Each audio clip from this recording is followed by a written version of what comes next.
Vamos abrir as nossas Bíblias no Evangelho de João, no capítulo 11.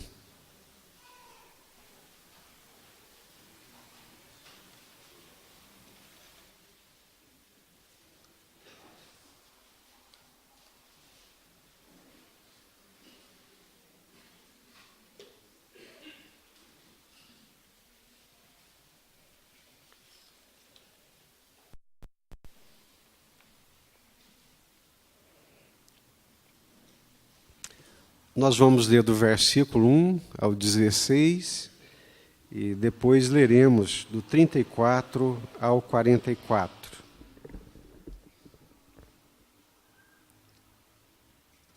Encontraram? Estava enfermo Lázaro de Betânia, da aldeia de Maria e de sua irmã Marta. Esta Maria, cujo irmão Lázaro estava enfermo, era a mesma que ungiu com bálsamo o Senhor e lhe enxugou os pés com seus cabelos. Mandaram, pois, as irmãs de Lázaro dizer a Jesus: Senhor, está enfermo aquele a quem amas. Ao receber a notícia, disse Jesus: Esta enfermidade não é para a morte, e sim para a glória de Deus, a fim de que o Filho de Deus seja por ela glorificado. Ora, amava Jesus a Marta e a sua irmã e a Lázaro. Quando, pois, soube que Lázaro estava doente, ainda se demorou 2 dias no lugar onde estava.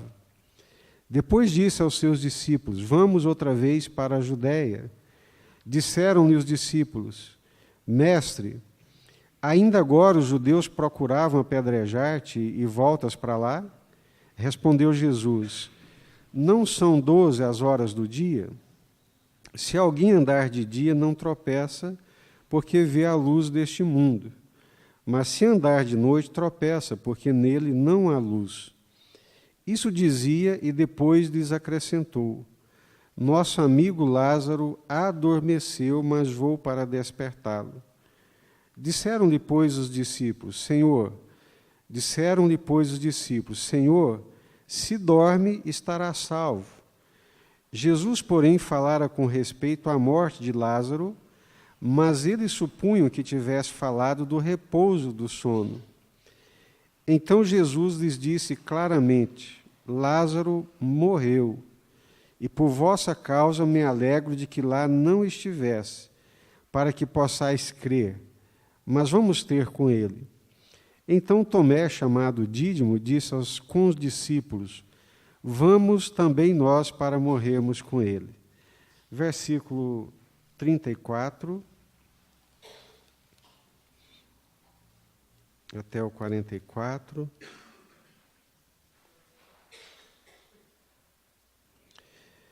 E Jesus perguntou: Onde o sepultastes? Eles lhe responderam: Senhor, vem e vê. Jesus chorou. Então disseram os judeus: Vede quanto o amava. Mas alguns objetaram: Não podia ele, que abriu os olhos ao cego, fazer com que este não morresse? Jesus, agitando-se novamente em si mesmo, encaminhou-se para o túmulo. Era este uma gruta, e cuja entrada tinham posto uma pedra. Então ordenou Jesus: Tirai a pedra. Disse-lhe Marta, irmã do morto: Senhor, já cheira mal, porque já é de 4 dias. Respondeu-lhe Jesus: Não te disse eu que, se creres, verás a glória de Deus? Tiraram então a pedra, e Jesus, levantando os olhos para o céu, disse: Pai, graças te dou porque me ouviste. Aliás, eu sabia que sempre me ouves, mas assim falei por causa da multidão presente, para que creiam que tu me enviaste. E tendo dito isso, clamou em alta voz: Lázaro, vem para fora. Saiu aquele que estivera morto, tendo os pés e as mãos ligados com ataduras, e o rosto envolto num lenço. Então lhes ordenou Jesus: Desatai-o e deixai-o ir. Amém? Vamos orar? Curva sua cabeça.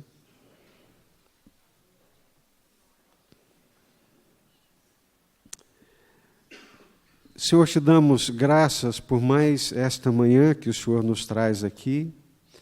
Queremos te bendizer pela vida de cada um dos teus servos. Queremos te dar graças pelo privilégio que nós temos, por essa liberdade de estarmos juntos, celebrando ao Senhor, cantando louvores e também aprendendo da tua palavra. Fala conosco, fala ao nosso coração. Livra-nos de toda perturbação e de toda inquietação. É o que nós te pedimos em nome do Senhor Jesus. Amém?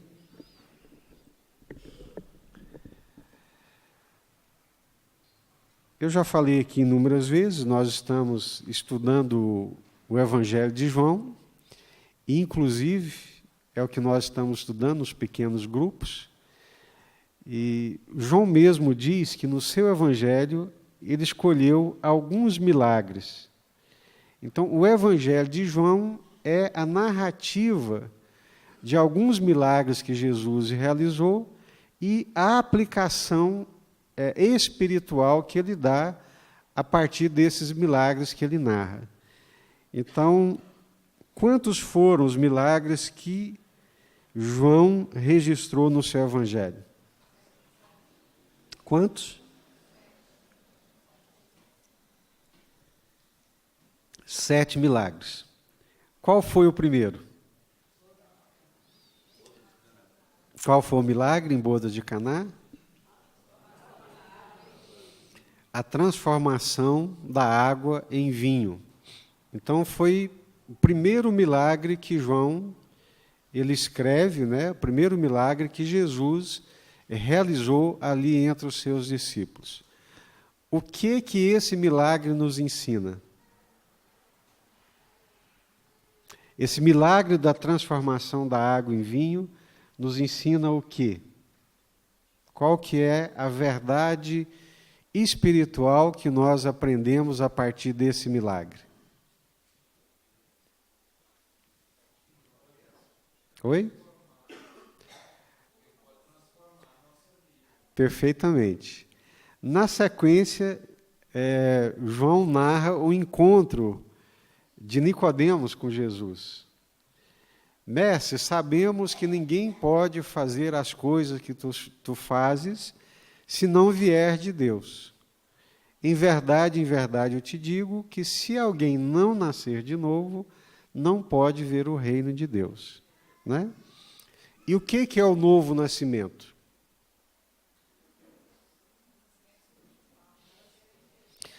Novo nascimento, meus queridos irmãos, é nada mais, nada menos do que ser transformado. Nascer de novo é ser transformado de água para vinho. Isso é que é nascer de novo. É uma revolução, né, tão extraordinária que acontece no ser, que esse ser é completamente transformado. Então, o novo nascimento se assemelha ao milagre que Jesus realizou da transformação da água em vinho. Então, eu não conhecia Deus, eu vivia dominado pelos meus pecados, pelos meus pensamentos, pelos meus desejos, eu era subjugado, a minha vontade era contrária à vontade de Deus, mas aí o Espírito Santo de Deus fez uma obra extraordinária na minha vida. Transformou a minha mente, transformou meu coração, transformou os meus pensamentos, os meus desejos, uma obra revolucionária. Então, o primeiro milagre de Jesus de transformar a água em vinho aponta para o novo nascimento, uma transformação. Amém? Quantos aqui passaram por esse milagre? Levanta a mão. Amém. Amém. Glória a Deus. Aconteceu isso na sua vida? Amém? Era água e virou vinho? Uma transformação miraculosa? Homem nenhum pode fazer isso. É só Deus, é só o Espírito Santo. É um milagre. Né? Metanoia. É uma transformação da mente e da vida que vem do alto. É sobrenatural. É um milagre que Deus realiza. Então, se você está 2 anos, 3 anos, 4 anos na igreja e continua murrinha, pão duro, avarento, apegado ao dinheiro, o seu Deus não é Jesus, o seu Deus é Mamon.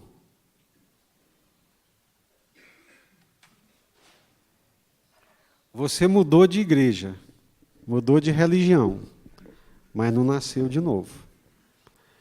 Se você está na igreja, mas os sentimentos do coração, os desejos do coração são os mesmos, a cobiça, a lascívia é a mesma, então põe a barba de molho.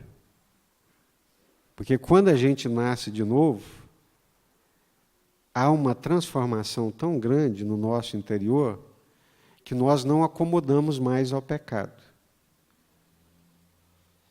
Antes, o pecado nos dominava, nos subjugava e nos obrigava a fazer até mesmo aquilo que a gente não queria e sabia que era errado. Mas agora, quando Jesus tocou a nossa vida, nos deu o seu Espírito Santo, a nossa vida foi transformada. Amém? Ah, pastor, então o crente não peca mais? Não, não é isso. O crente peca. Infelizmente, ainda peca, tropeça, está no mundo de pecado, de influências do pecado, mas o que nasceu de novo, ele não se compraz no pecado. Ele não vive pecando. Aquele que diz que não peca é mentiroso. Então, a gente ainda peca. Infelizmente, somos pecadores. Mas pecadores que nasceram de novo e que sofreram uma transformação numa ação a partir de Deus. Isso é o que o primeiro milagre de Jesus nos ensina. Assim como Jesus transformou a água em vinho, ele também transformou a nossa vida. Amém? Então, o importante não é você mudar de religião, mudar de igreja. O importante é saber se esse milagre aconteceu na sua vida. Como é que eu sei se esse milagre aconteceu ou não na minha vida? Como é que eu fico sabendo?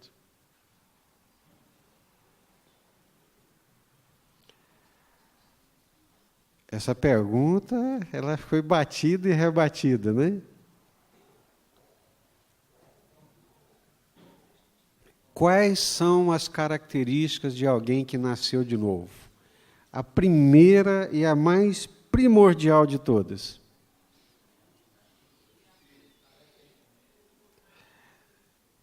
Regozijo na vontade de Deus. Mudou. A fonte mudou. Antes a gente não sabia de Deus, da vontade de Deus e do querer de Deus. Mas agora a nossa alegria é a vontade de Deus. O nosso prazer é viver com Ele e se comprazer em obedecê-lo. Então, essa é a grande mudança. Eu agora ando com Deus, eu agora caminho com Deus, eu agora me comprazo na vontade de Deus, eu tenho alegria na vontade de Deus. Ah, pastor, mas como é que eu sei a vontade de Deus? A vontade de Deus expressa na palavra de Deus, na Bíblia Sagrada. Então, a primeira, assim, crucial mudança da água para o vinho é esse prazer na lei de Deus, na vontade de Deus, na palavra de Deus. Pecado é um acidente. A grande alegria agora é fazer a vontade de Deus. Amém? O que mais?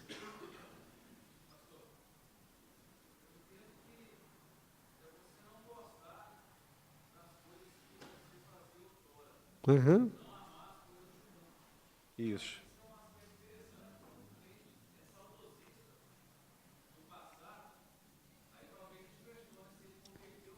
Uhum.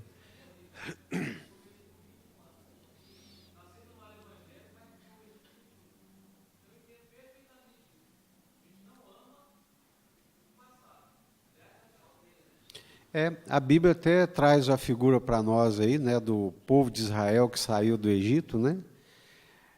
Deus libertou eles do Egito, estava dando uma nova vida para eles, um novo descanso, e eles com saudade do Egito, né? Ficava só lembrando do Egito. Então tem crente que é assim mesmo. Ele continua no Egito. E até tem um parafraseamento, né? Foi mais fácil tirar o povo do Egito do que tirar o Egito de dentro do povo, né? Então, arrancar o Egito do coração é muito difícil, né? E o mundo é inimigo de Deus, a nossa carne é inimiga de Deus, e o diabo é inimigo de Deus, né? Então, os prazeres da vida, os prazeres do mundo, né, geralmente concorrem com Deus e com a sua vontade. Então, alguém que nasceu de novo, ele tem agora a natureza de Deus.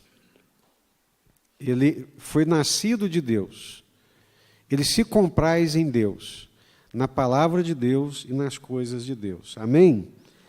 Qual foi o segundo milagre?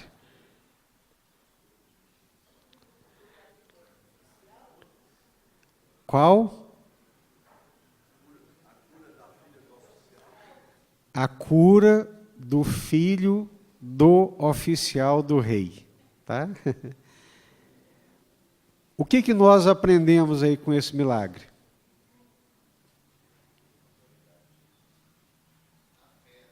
A fé. Se você não ver sinais e prodígios, de modo nenhum você vai crer. Senhor, o menino está morrendo. Vai, porque o teu filho vive. Creu nele e foi. E antes de chegar, os servos vieram ao seu encontro dizendo: não incomodes o mestre, porque teu filho vive. Que horas que o menino ficou bom? A hora tal, a mesma hora que Jesus disse: o teu filho vive. Então, o segundo milagre nos aponta para a importância da fé. Crer em Jesus, crer na palavra de Deus e crer nas promessas de Deus. Amém? Deus não é homem para mentir. Está escrito na palavra, Deus prometeu, então confie. Ah, mas eu não estou vendo nada. Preocupa não, confie. Amém? Senhor, vai lá, põe a mão no meu filho para ele sarar. Pode ir que teu filho está curado. O homem virou e marchou. Ele foi embora. Ele creu na palavra de Jesus. E chegou lá, o menino estava curado. Autoridade e fé. Perfeitamente. Autoridade e fé. Então, esse milagre está ensinando que nele nós podemos confiar. Amém?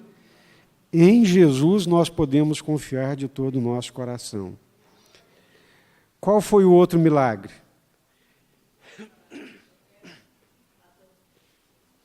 Foi?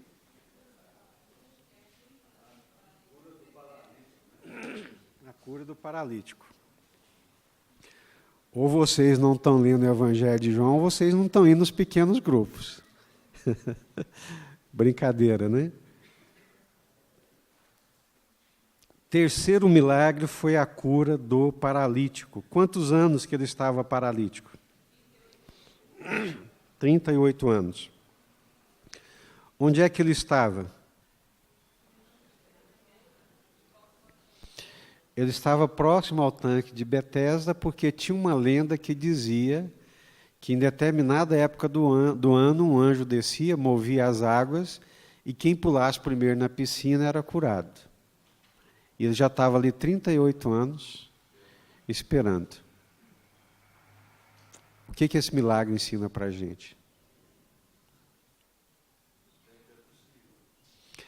O milagre ensina para nós que Jesus é o único que cumpre as nossas expectativas. Amém? Que tendo Jesus, a gente não precisa ficar em busca de uma coisa, de outra, espera uma coisa aqui, acolá, não. Jesus é a resposta. 38 anos, quando ele encontrou com Jesus, acabou a espera, acabou a expectativa. E o quarto milagre, qual foi? A multiplicação dos pães. E o que nós aprendemos com esse milagre da multiplicação dos pães?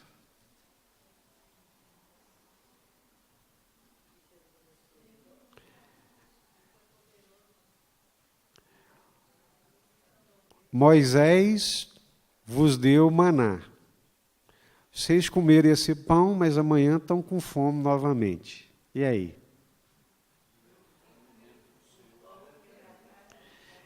Eu sou o pão vivo que desceu dos céus.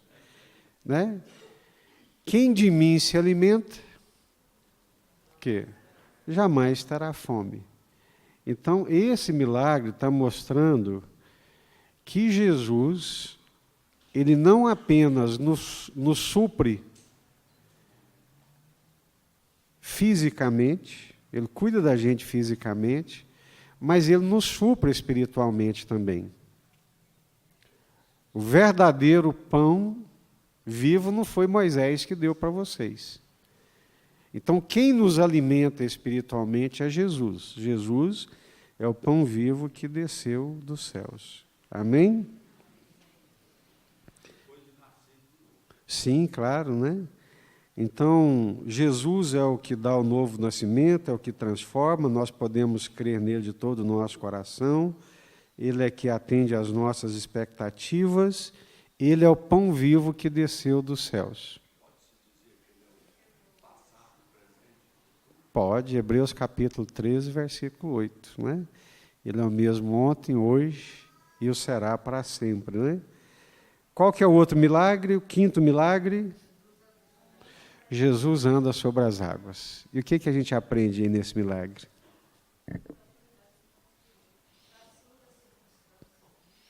Jesus está acima das circunstâncias, Jesus tem autoridade até sobre a natureza, né? Mas o que mais que nós aprendemos? Jesus compeliu-os a entrar no barco e ficou lá na montanha. Mar da Galileia, ou de Genezaré, ele está a 200 metros abaixo do nível do mar, lá embaixo. Desce aquelas correntes de ar e provoca tempestades ali horrorosas, por causa das montanhas, né? Então Jesus está lá na montanha, e ele compele, ele obriga os discípulos a entrarem no barco. Os discípulos entram no barco, e a tempestade começa. E eles começam a remar, e remam, e remam, e remam. Quanto mais remam, mais o vento vai empurrando eles para o meio do mar, para áreas mais profundas e mais perigosas. E onde é que está Jesus nessa hora?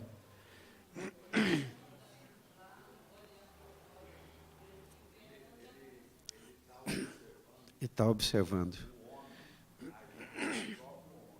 Exatamente. É.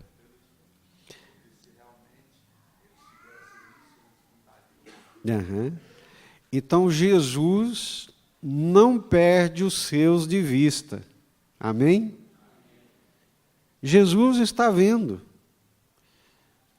Eles estão apavorados, angustiados, temerosos, mas o Senhor está vendo. O Senhor está vendo e não vem em socorro deles de imediato.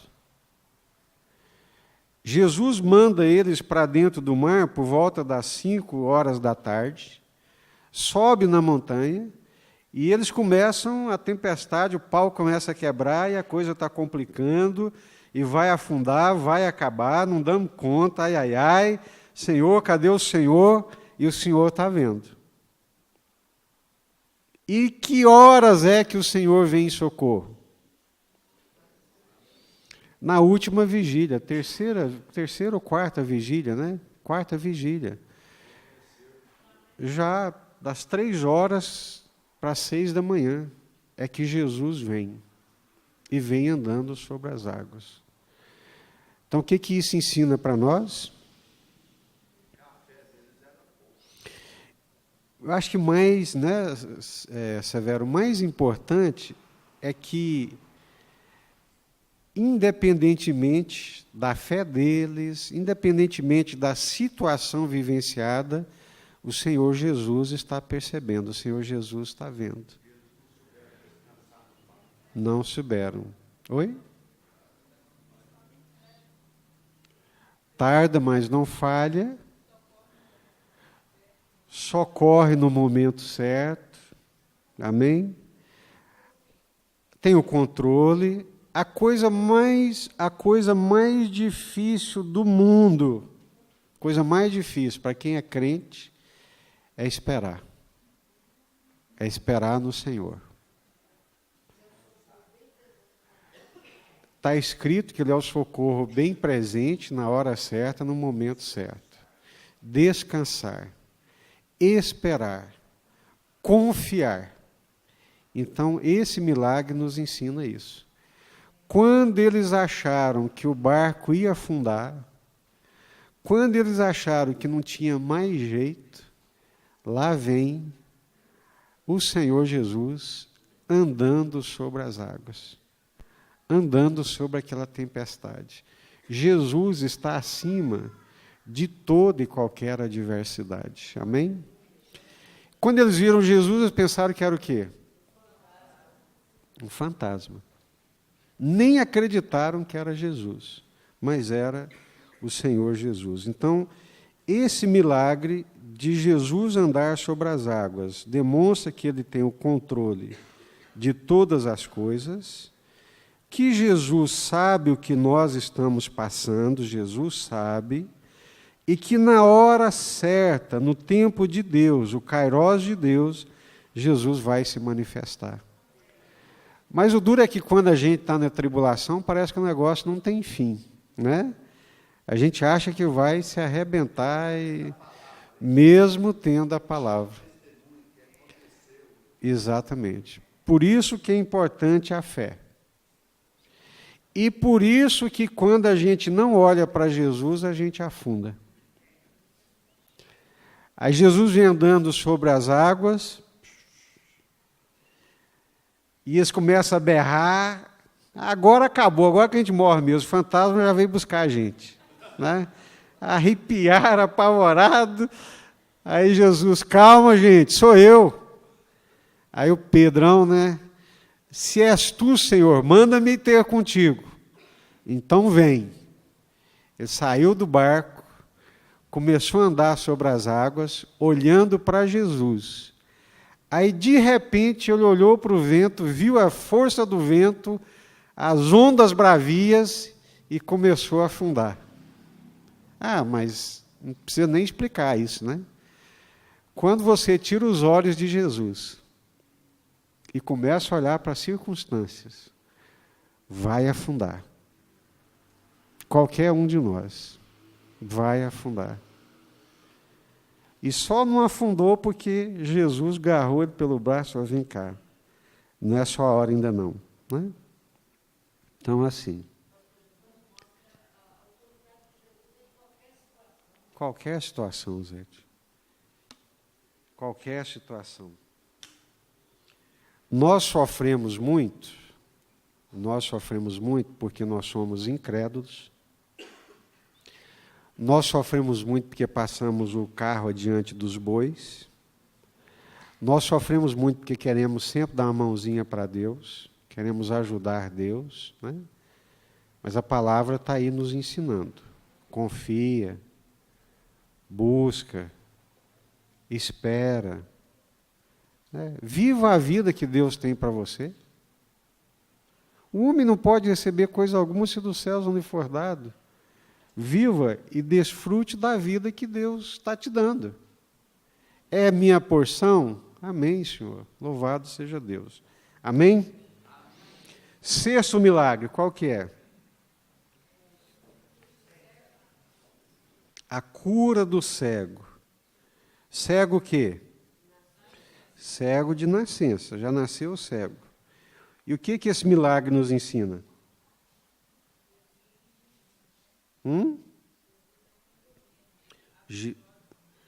Isso. O milagre nos ensina que Jesus é a luz do mundo.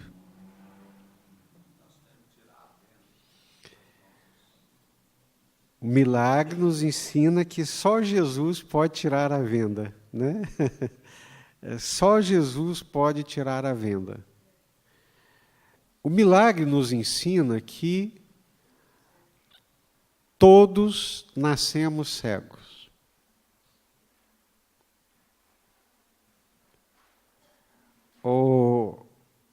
Jesus vira para os fariseus e diz assim: como vocês estão dizendo que veem, maior é o milagre, maior é o pecado de vocês, né? Porque, na verdade, todo ser humano nasce espiritualmente cego. E se Jesus não abrir os nossos olhos espirituais, nós continuamos cegos. Tá certo?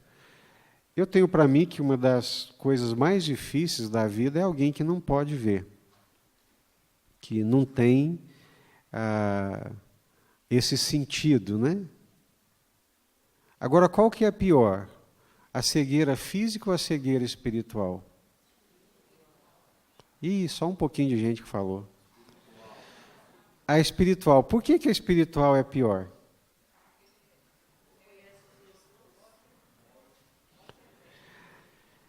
Quem é cego espiritualmente falando, ele não sabe para onde ele vai.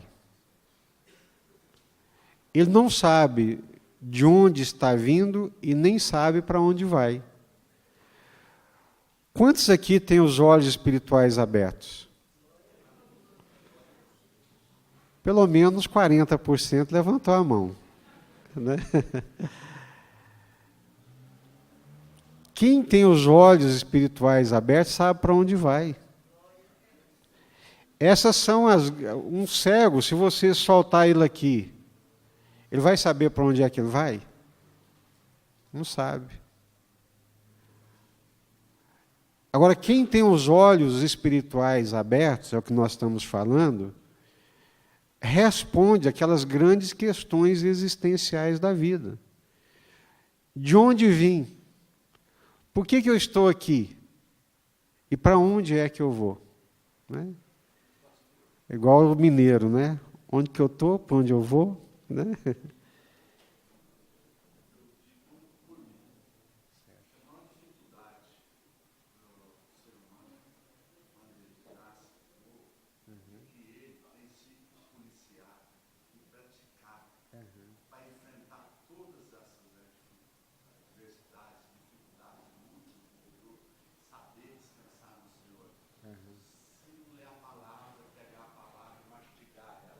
Isso. E a maior dificuldade para quem está nascendo de novo, Isso. isso tudo, é ter o discernimento. E o Pai dá sabedoria, o entendimento da palavra. Isso. Vejam bem nessa questão, esse texto nos ensina outra coisa muito importante também. Quando os discípulos viram o cego, o que eles perguntaram para Jesus? Isso. Eles perguntam para Jesus, quem pecou? Foi ele ou foram os seus pais para que ele nascesse cego? O que eles estão perguntando na verdade?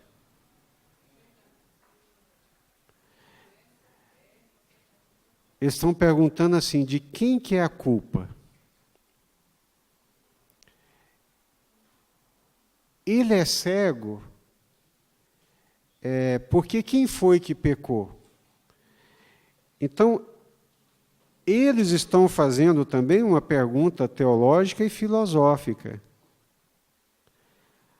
A cabeça deles e a teologia deles é uma teologia do mérito. Eu estou bem, enxergo, tenho boa saúde, porque eu obedeço a Deus. Eu estou mal, nasci cego, porque ou meu pai pecou ou eu pequei.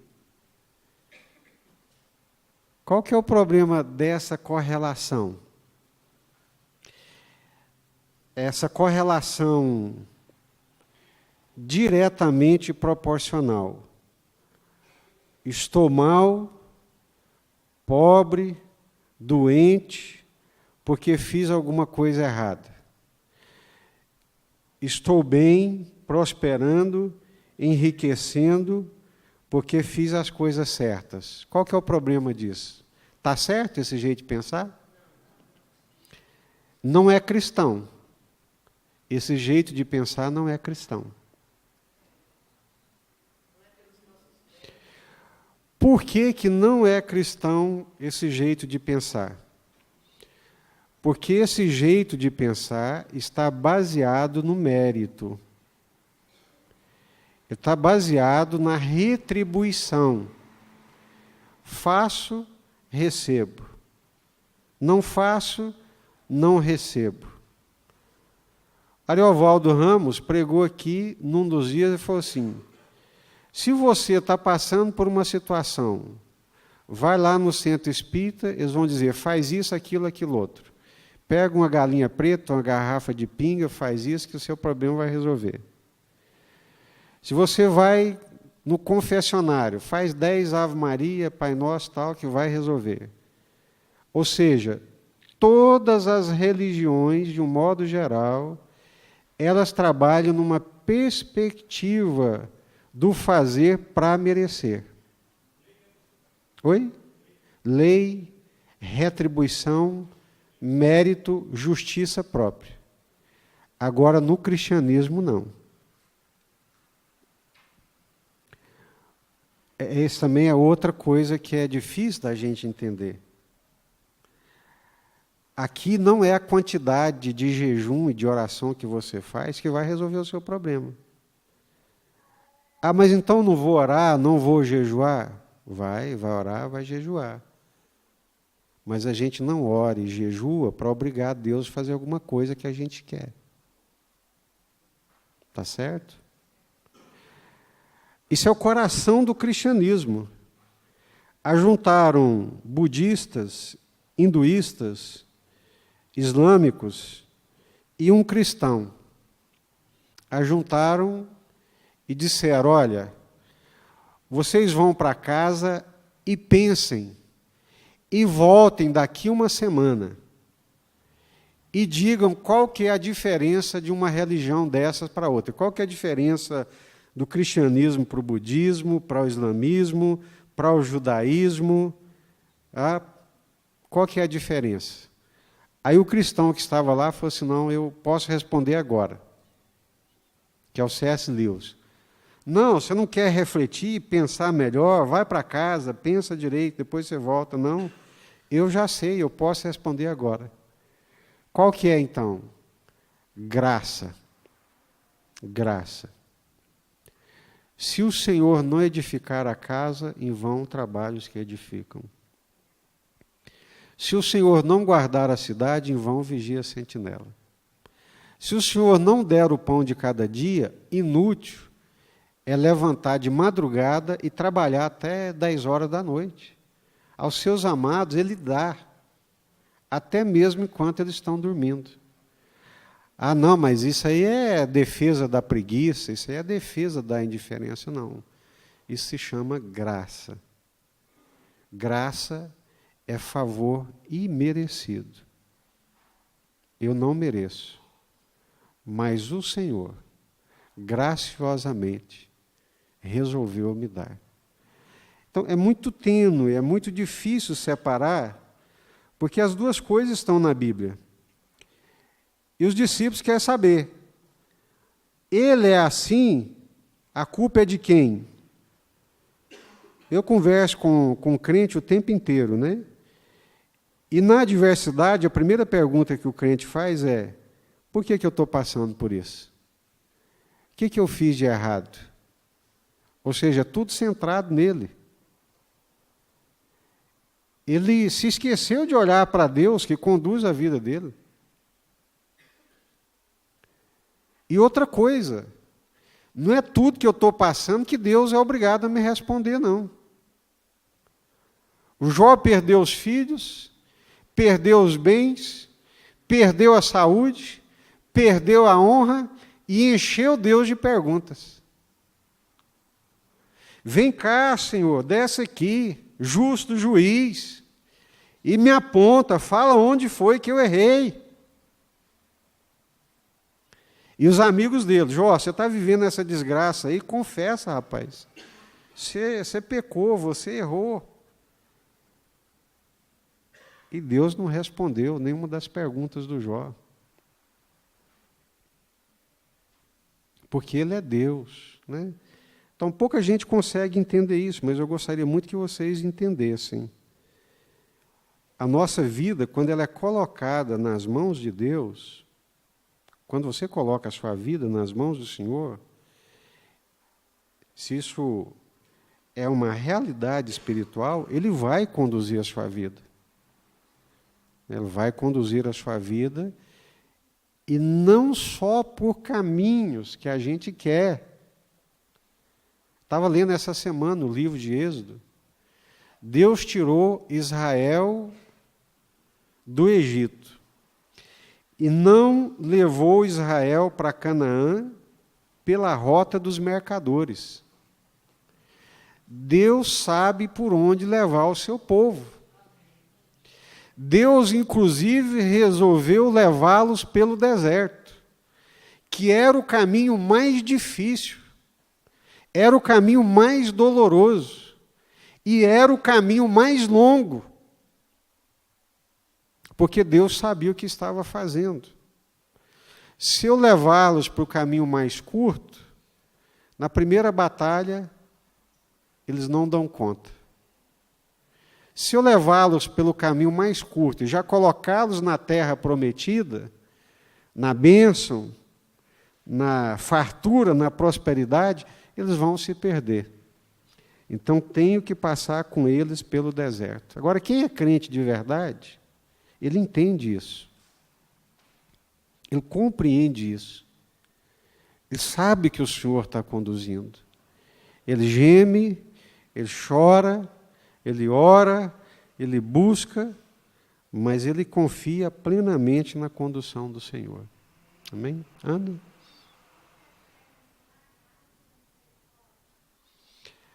A graça é essa perspectiva, né, de que você recebe por não merecer. Né? Como a irmã Raquel disse, é um favor imerecido. Né? A misericórdia, quem explicou isso muito bem para a gente foi o Edson Teixeira. Né? Misericórdia, cardia, córdia, coração, miséria. É quando a nossa miséria toca no coração de Deus. Né? Então, isso é misericórdia. Então, Deus vê a nossa miséria e a nossa miséria toca nas cordas do seu coração. Compaixão, misericórdia. Mas ficou claro essa questão da graça? Nem sempre existe essa correlação. Porque se essa correlação existir, quem está passando por dificuldade está mal com Deus. E quem está passando pela prosperidade, ele vai fazer a correlação de que ele está bem com Deus, e nem sempre. Por isso que é difícil, não é matemático, não tem uma regra. A regra aqui qual que é? A graça. Ah, pastor, mas não existe retribuição? Existe. As duas coisas estão na Bíblia. Então, como é que a gente fecha isso? Né? A gente fecha que a graça não é contra o esforço. A graça é contra o mérito. A graça é contra o mérito. E a maior parte do esforço, quem esforça pelo mérito. Senhora.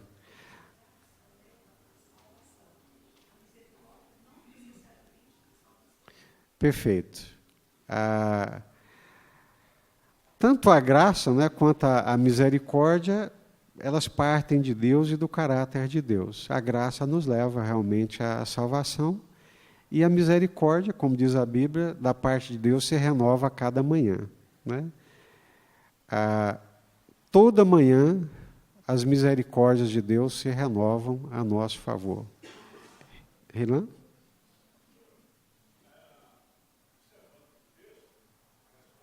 Sim.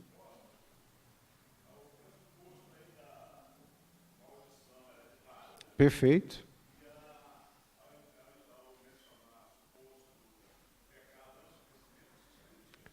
Sim. Aham. É. Isso.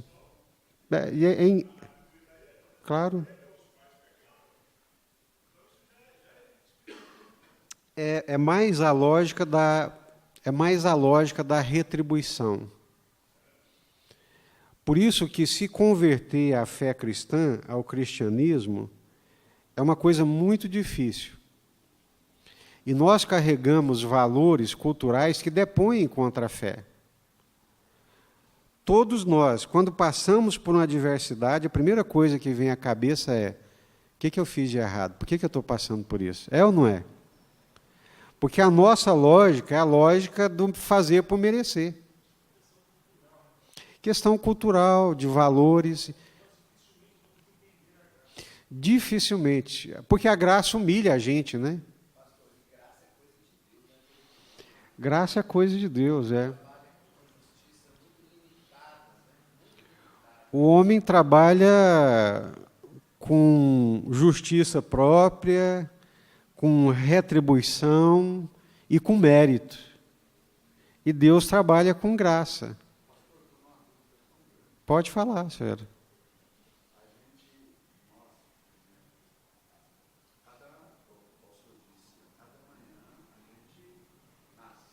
Não, não. As misericórdias. Isso.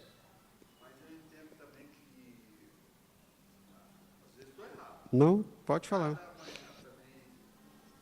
Quanto mais eu busco, mais eu leio, mais eu vou tendo entendimento, eu vou nascendo mais. Vai crescendo mais.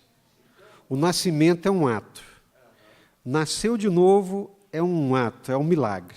Agora, o crescimento, ele é dia a dia. Dia a dia. Então, quando a gente coloca nas orações da gente que nós pedimos ao Senhor, Certo. até fazemos, colocamos, fazemos jejuns, fazemos Isso. no sentido pedindo aquilo em específico, Aham. mas não é que eu acho que está certo eu pedir, mas não está certo o entendimento dos olhos do Senhor. Aham. Não é bem aquilo que eu estou pedindo que vai resolver qualquer tipo de problema. Mas Isso. o Senhor pode atender ele pela graça. Pode. Mas mesmo sabendo que Isso. eu estou errado, que Então vamos lá. Não, ok, vamos lá. Qual foi a oração que Jesus nos ensinou? Pai nosso.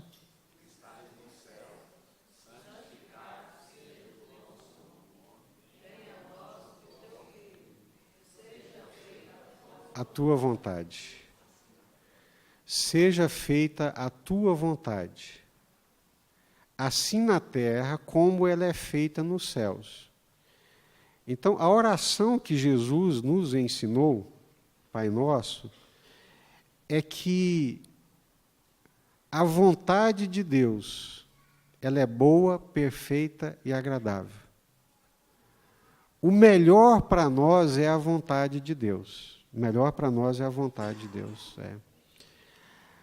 Alguém já me perguntou, dentro da linha de raciocínio, né, a pergunta que o Severo está fazendo, alguém já me perguntou: pastor, eu não preciso orar. Deus sabe de tudo. Para que eu vou orar? Deus não sabe de tudo? Sabe. Por que eu oro? Primeiro, eu oro porque Jesus orava e me ensinou a orar. Segundo, eu oro é para Deus fazer a minha vontade ou para acomodar meu coração à vontade de Deus? Como é que você ora? Terceiro, quando você ora, você está buscando Deus ou as coisas que Deus pode te dar? Buscando Deus. Quarto, Jesus disse: batei, batei e abrir-se-vos-á. Pedi, pedi e dar-se-vos-á. Então eu bato e eu peço. É o meu Pai Celestial. Agora, se Ele vai dar ou não, eu estou enxergando aqui agora. Ele está enxergando lá na frente, né? Quantas coisas que eu já pedi para Deus, eu pessoalmente já pedi para Deus, chorei, jejuei, clamei, bati na porta de Deus e Ele não me deu. 10 anos depois, levanta a mão para o céu e fala assim: Deus, muito obrigado, Senhor. O Senhor é bom demais. Se o Senhor tivesse me dado aquilo, olha que desgraça que seria. Porque eu enxergo, né, eu não enxergo um palmo diante do meu nariz. Mas a graça dele não te basta. A graça dele nos basta. Então ele poderia ter feito. Eu posso estar falando besteira, mas Aham. eu poderia ter pedido pela insistência, pelo jejum Isso, e a graça. isso. Aí acontece um fator muito importante.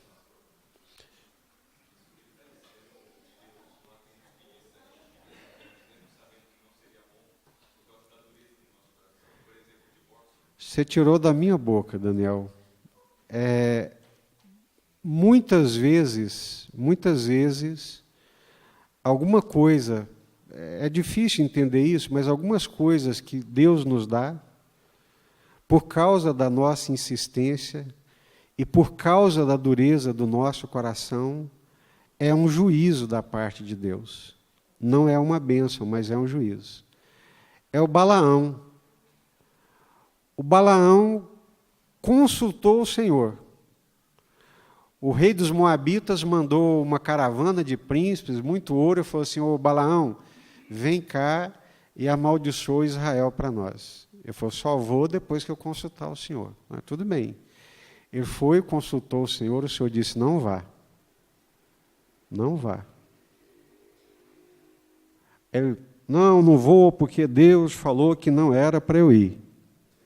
Aí os príncipes voltaram, chegaram lá no rei. O rei dobrou a quantidade de ouro, a quantidade de dinheiro, e mandou para o profeta, para o Balaão. Quando chegou lá, aquela quantidade de ouro, aquela quantidade de dinheiro, e príncipes mais honrados, eu falei: mas será que esse negócio não é de Deus? Tanto dinheiro, tanta honra, tanta coisa boa para mim, será que isso não vem de Deus?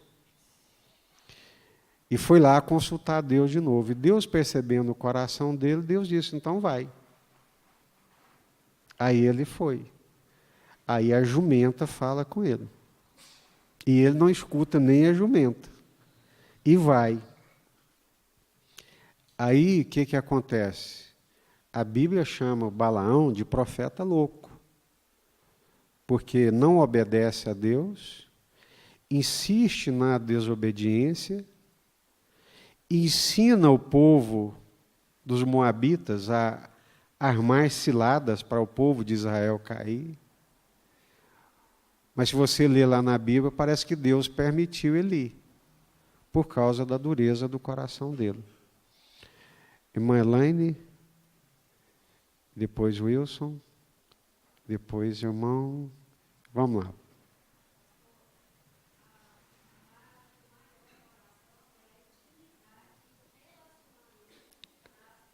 Claro.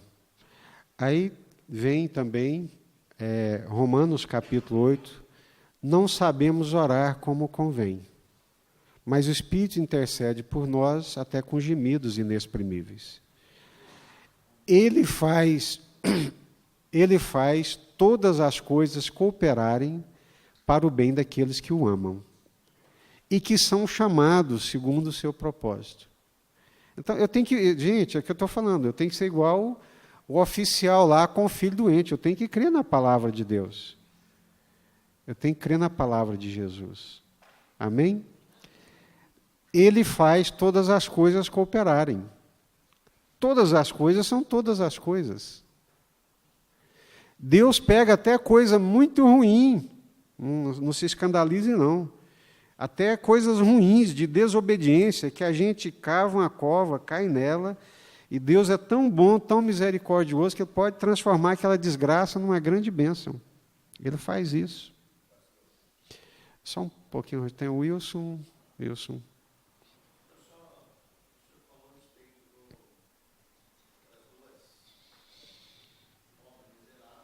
Uhum. Está na bênção.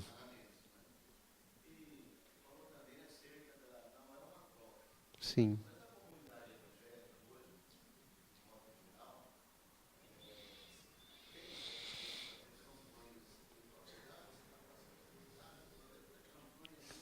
Isso.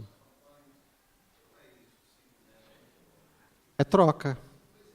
É troca. Não é bíblico. Não é agradável a Deus. Se você está fazendo alguma coisa com base em troca, qual que é a diferença da fé cristã para o paganismo? Qual que é? Vocês são cristãos, aqui tem gente de 10, 20, 30 anos de igreja. Qual que é a diferença? Por que você é crente e não é qualquer outra coisa? Qual que é a diferença da fé cristã com o paganismo? Na fé cristã, você entende que há um Deus vivo, Criador dos céus e da terra, que tem uma vontade que é boa, perfeita e agradável, e você se submete a essa vontade. Isso é fé cristã. No paganismo, você usa de todos os artifícios, né, para poder mover o poder. Né? Na linguagem sociológica é o sagrado. Né?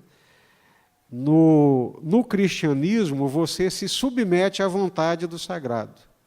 No paganismo, na magia, você aprende palavras, gestos, coisas que você deve fazer para manipular o sagrado. Símbolos, gestos, palavras, para poder manipular, ritos. Então, para manipular o sagrado, para o sagrado fazer o que você quer. Essa é a grande diferença. Então tem muita coisa dentro das igrejas evangélicas que você está falando que não é cristianismo, não é fé cristã. Eles pegaram do paganismo, pegaram da cultura e trouxeram. Mas você vai ver a Bíblia, não tem nada a ver com a palavra de Deus. Tá? O irmão levantou a mão ali. O Zé Maria?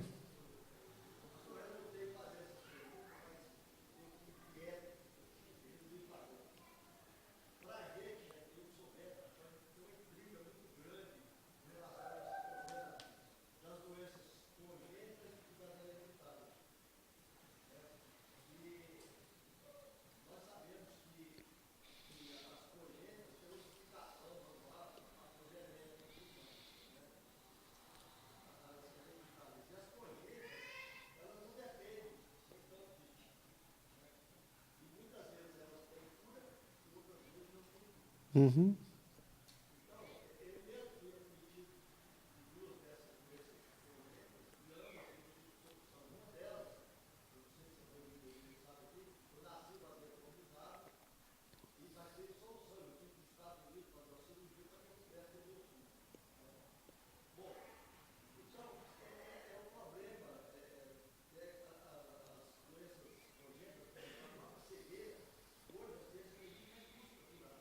Uhum.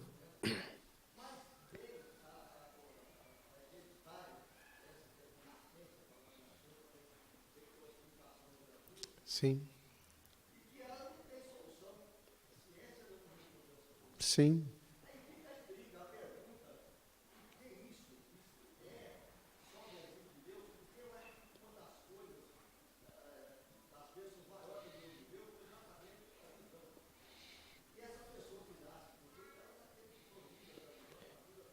Isso.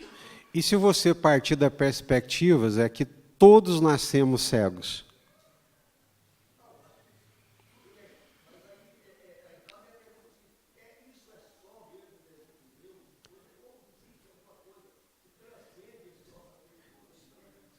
Uhum. Não, tranquilo. Uhum. Uhum.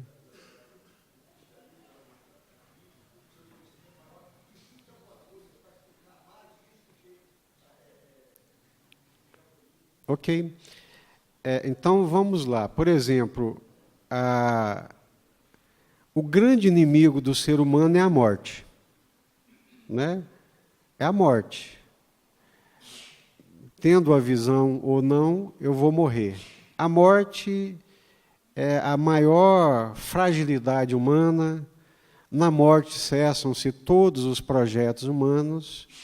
E a Bíblia ensina para a gente que a morte ela é consequência do pecado, né? Então, todas as mazelas que nós vivemos, todas as desventuras, né, desde as enfermidades, as injustiças que provocam a miséria, porque a miséria não é outra coisa senão consequência da injustiça. Não tem outra explicação. É injustiça. O que a terra produz dá para todo mundo comer. O que nós produzimos dá para todo mundo vestir. Mas por causa da concentração, alguns acumulam mais do que os outros e concentram mais do que os outros, falta para alguns. Então, todas as mazelas sociais, individuais e, por fim, a morte, tudo isso é consequência do pecado, né? O pecado de Adão e Eva. Todas as mazelas que nós vivemos, tudo é consequência do pecado. Se não tivesse entrado o pecado no mundo, não teria morte, não teria doença, não teria enfermidade, não teria injustiça, não teria violência, não teria nada dessas coisas que a gente vive, né?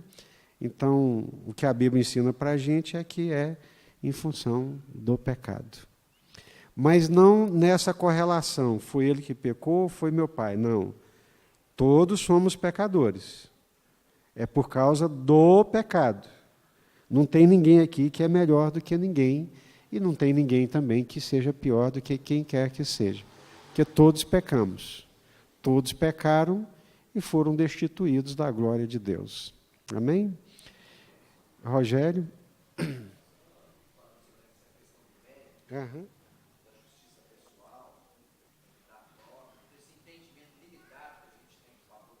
Isso. Quando a nossa fé está calçada, isso atrapalha até o nosso relacionamento. Perfeito. Sim. Passamos a ter pouca misericórdia, claro. Achamos que é pecado. Exato.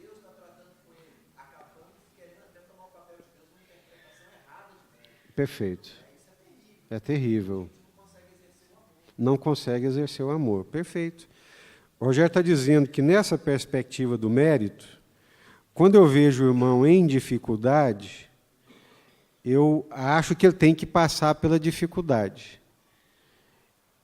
E me recuso, muitas vezes, a ajudá-lo, né?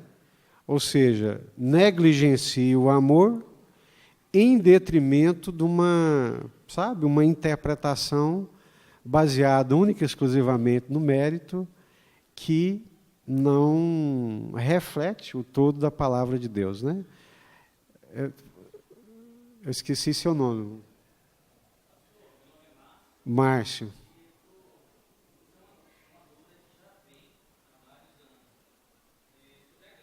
Sobre a graça, ok? É verdade.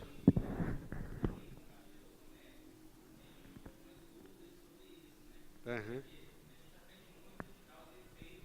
Perfeitamente. A ideia é essa mesmo. Essa...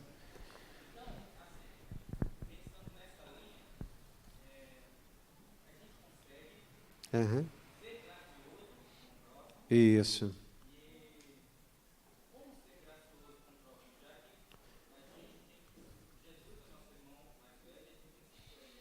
Nele. Sim. Isso. Como ser gracioso com o outro. O ponto bíblico, né, até onde eu entendo, é na proporção que eu entendo essa graça comigo. Eu tive alguns casos, algum exemplo, eu tinha um irmão em Cristo que ele era extremamente rigoroso com os outros. Ninguém podia sair 1 milímetro da régua que ele descia o porrete. Criticava, sabe assim, era duro, esculhambava, e muito crítico, até o dia que ele pecou. No dia que ele caiu num pecado, assim, não tem um maior do que o outro, mas num pecado assim vexatório, e que ele desceu no pó e no buraco, e que ele achou que estava tudo acabado, e que ele mesmo não conseguia se perdoar, e que Deus o perdoou, e arrancou ele daquela cova, e levantou ele novamente. Pensa num homem que ficou misericordioso, e gracioso, e tolerante, e paciente, né?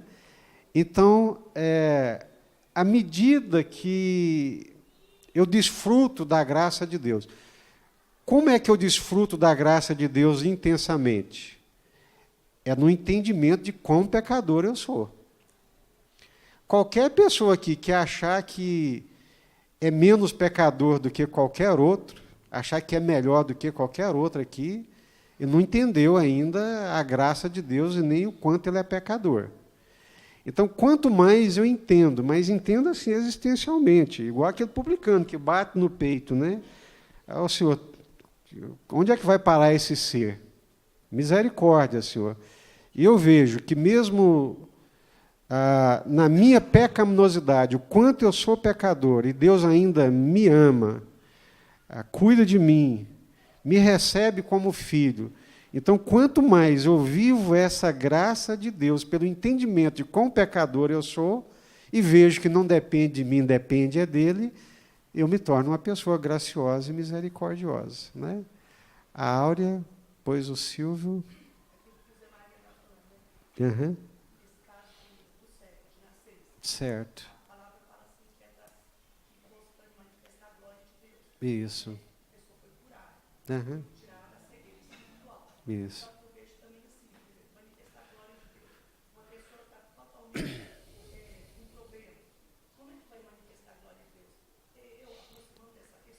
Uhum. Isso. Uhum. Sim. Vai honrar a Deus. Isso. Uhum. Uhum.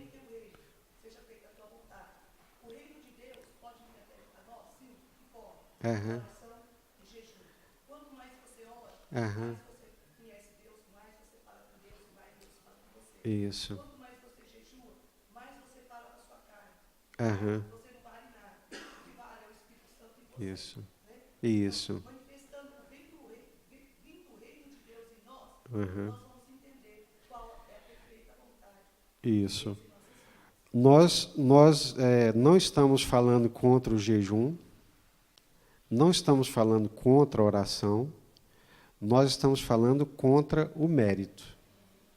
Alcancei essa dádiva porque jejuei tantos dias. Alcancei isso, aquilo outro, porque orei tanto e tanto e tanto. É mérito, é meritocracia. Agora, jejum. O Márcio gostava muito desse texto. Cadê o Márcio? Saiu? Isaías 58. O jejum agradável a Deus. Qual que é o jejum agradável a Deus? Que amos a justiça, que amos a misericórdia. Já leram isso lá em Isaías? Num trocadilho, fica muito sem sentido jejuar sem assistir o outro, sem ter amor, sem se compadecer do outro, né? Então, é isso aí, Aura. O reino de Deus, ele já está em nós. O reino de Deus é Jesus. Não tem reino sem Jesus. né? Quando é que vem o reino? O reino está em vós, o reino está dentro de vós, né? Então, o reino é a presença do Espírito Santo, é a presença de Jesus em nós. Amém? Silvio?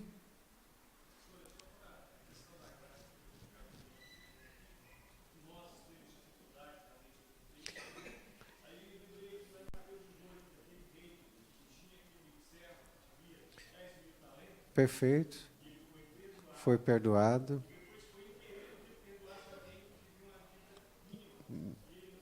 Não perdoou. Não, não.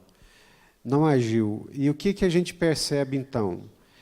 Numa outra história muito parecida com essa, Simão, o fariseu, convida Jesus para jantar. Aí Jesus entra, senta, vem a mulher pecadora e começa a chorar, passar o cabelo nos pés de Jesus. Aí o Simão fala, caramba, eu pensei que era um homem de Deus. Se ele fosse um homem de Deus, eu saberia que essa mulher é pecadora. Aí Jesus falou assim, Simão, eu quero te fazer uma pergunta. Pois não, senhor. Um credor tinha 2 devedores. Um devia 500 e o outro devia 50. Nenhum dos dois tinha como pagar. Ambos foram perdoados. Qual que amou mais? Qual que vocês acham que amou mais? O Simão falou assim, o que foi mais perdoado. Então, aqueles que mais amam o Senhor são aqueles que entendem o quanto são pecadores e o quanto não são merecedores desse perdão. Ela devia 500. Você, na verdade, Simão, é um cara bom. Você está acima da média. Você devia só 50, mas também não tem como pagar. Problema seu que você deve pouco, acha que deve pouco, né? E acha que é melhor do que os outros. Ninguém tem como pagar, irmãos. Todos somos devedores. A diferença é que alguns se sentem muito perdoados. E outros acham que não precisava tanto assim de ser tão perdoado, né? Aí não tem a compaixão e a misericórdia. Esse servo aí, que Jesus deu exemplo, é uma loucura. Ele foi perdoado de uma dívida impagável. E agarrou o outro pelo pescoço por uma dívida ínfima. Não entendeu graça, perdão, né? Pastor Robson.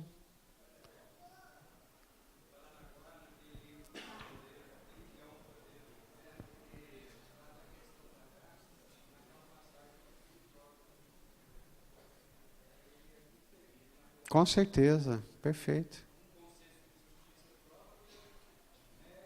Mérito. Agora, é duro, irmãos, é duro e difícil se despir desses valores. Porque a justiça própria, o mérito é muito humano. E a gente é bombardeado o tempo inteiro. Então, para converter o coração à graça, é preciso de Deus, né, Silvério? E aí nós encerramos também.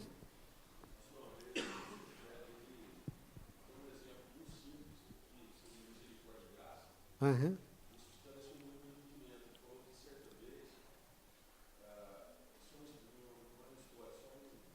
Sim.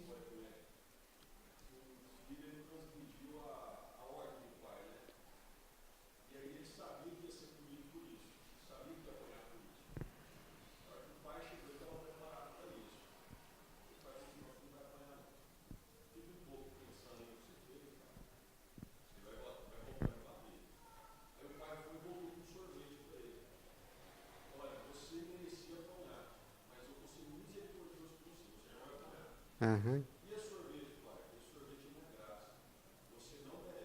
Uhum. Tá joia, legal. Boa história, né? Amém, meus irmãos? Então, esse milagre da cura do cego, ele traz à tona essa questão do mérito, da retribuição e da graça de Deus. É graça. Nós dependemos e vivemos na graça de Deus. Graça é quando Deus não retribui segundo aquilo que nós merecemos. Tá certo? Mas nos dá, é o que o Silvério está dizendo, além daquilo que merecemos, né? Nos dá o sorvete, né? Amém? Vamos orar? E falta aí o último milagre. Vamos ficar de pé, que é o milagre da ressurreição. A ressurreição de Lázaro mostra que a morte não tem a palavra final.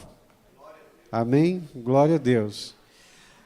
Quando Jesus ressuscita Lázaro, o que esse milagre quer mostrar para nós é que a morte não tem a palavra final. Muita gente até usa a expressão, né? Enquanto há vida, há esperança. Depois que morre, acabou. Não, a morte não é tão forte assim. Jesus é mais forte do que a morte. Em Cristo Jesus, em Jesus, quando nós morremos em Jesus, nós temos a certeza da vida eterna. Amém? E se essa vida aqui é boa com Jesus, o melhor ainda está por vir. A verdadeira vida ainda está por ser revelada. Quem tem Jesus não precisa temer a morte, né?